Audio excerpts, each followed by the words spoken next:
Let's start our journey through men's fashion in the 20th century with the 1910s.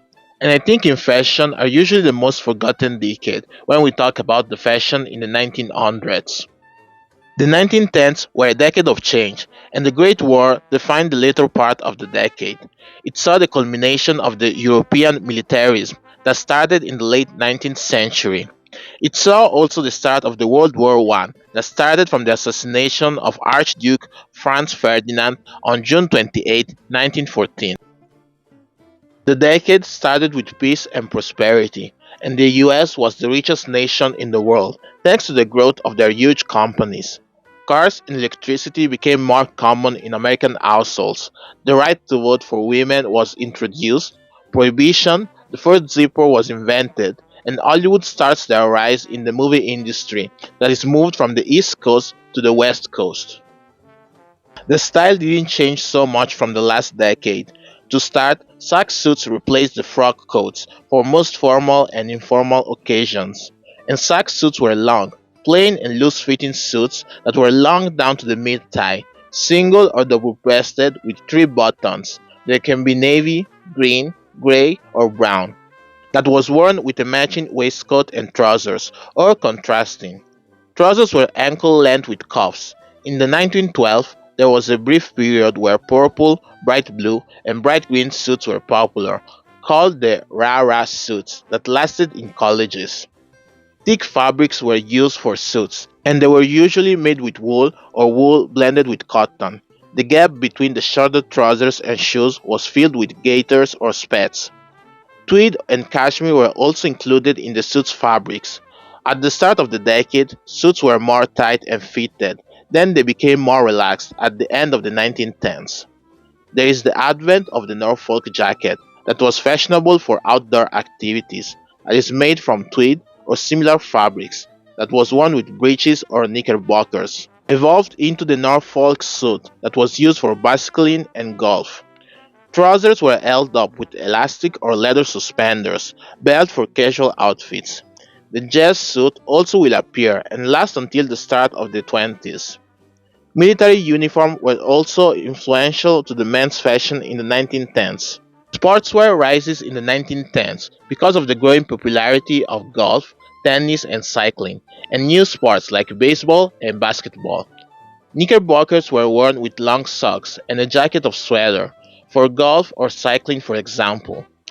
The polo shirt is another staple that became pretty popular that was firstly created for polo matches. Cardigans or jumpers paired with a tie and a shirt became the common in the casual wear too. Duster coats were first worn by young college guys and they were made from gabardine, twill, duck, and Palm Beach fabric. Other common coats were Chesterfields, Inverness Cape coats, and wool trench. Evening wear was usually a white bow tie plus a shirt with a winged collar with a tuxedo or dinner jackets with a dark tie and a white shirt.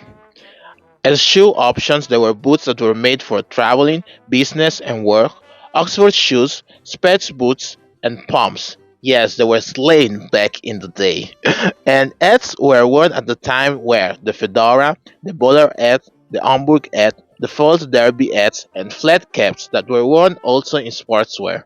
During summers, the straw hat, boater, sailors, and skimmers were more common. The pocket watch became a fashionable item in the 1910s, worn with a chain that was attached to the waistcoat or pocket jacket. The morning coat was worn especially in Europe and in major cities with striped trousers. Gloves were also worn by most gentlemen that often matched with the neckwear. The dress shirts were usually white with a subtle thin striping, with colors that could be ice tan, wingtip, pointed, button down, or round club. So, after my summary around the history of men's fashion in the 1910s and some facts about the history and the culture and society in that period, I'm going to show you the outfit that I did inspired from this decade. And honestly, I must tell you, I did already a series about the history of men's fashion like 4 or 5 years ago, maybe even 6 years ago, now that I remember. Yeah, that was a long time ago. And basically, I started from 1920s and I did till the 2000s And I must admit, like, yes, I have to be kind to myself, but mostly I have to also be real to myself, guys. Let's say it was a total mess. Yes, it was a total mess.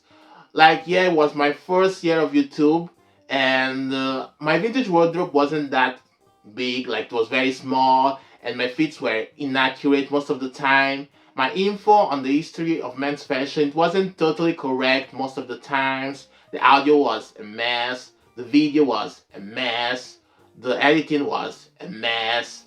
But I had fun. I must admit, it was very, very fun. And from that experience, I learned a lot about the history of men's fashion and the different styles, because in that period I want to experiment a lot with different vintage styles. So I must be grateful for that. But other than that, yes, that series needed a good update. And right now I've grown, I have more clothes. I know how to style the clothing better than 5 years ago.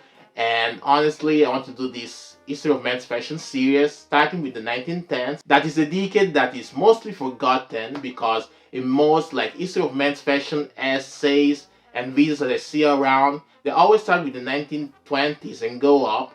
Then the 1910s are mostly not mentioned or forgotten. And for my 1910s fans out there, this video is for y'all, my fellas. This video is for y'all. And I hope I can make them justice, because, okay, finding 1910s clothing is almost impossible. I can even say impossible to find nowadays. But I tried my best with what I already had in my wardrobe. And also I borrowed some stuff also from my father. And I did the outfit that you're seeing right now, that you will see now in detail in the little lookbook that I will show you right now.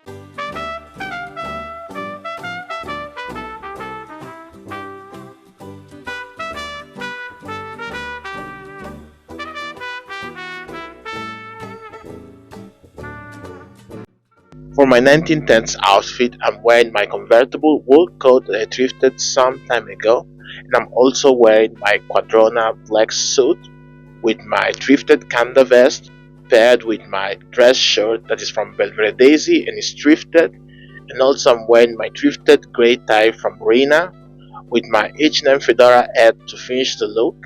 And also I'm wearing the boots that I got from my dad, because I don't have a pair of boots in my shoe rotation, so thank you very much, dad, for these boots. And I'm pairing it with my walking stick, because the walking stick was an essential accessory for any Edwardian man out there.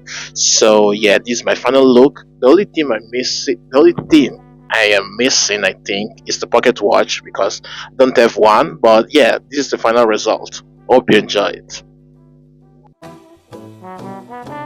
So guys, hope you enjoyed this video. Like, comment, subscribe, hit notification bell so you will know when I put my next video.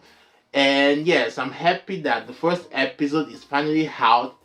This episode had to come out like last January, because this was my objective this year, and but I had some problems, and now the first episode is out right now. And 1920s men's fashion episode so will come out next week, because that should have come out in February. So we have double men's instead of men's fashion episode this month. Oh yeah, I finally have like a 2 week break for Easter, so basically I will upload more content also here. And I have like, I think 4 videos or 5 videos that I want to do during these 2 weeks, so get prepared for that. And I will see you next time, my fellas.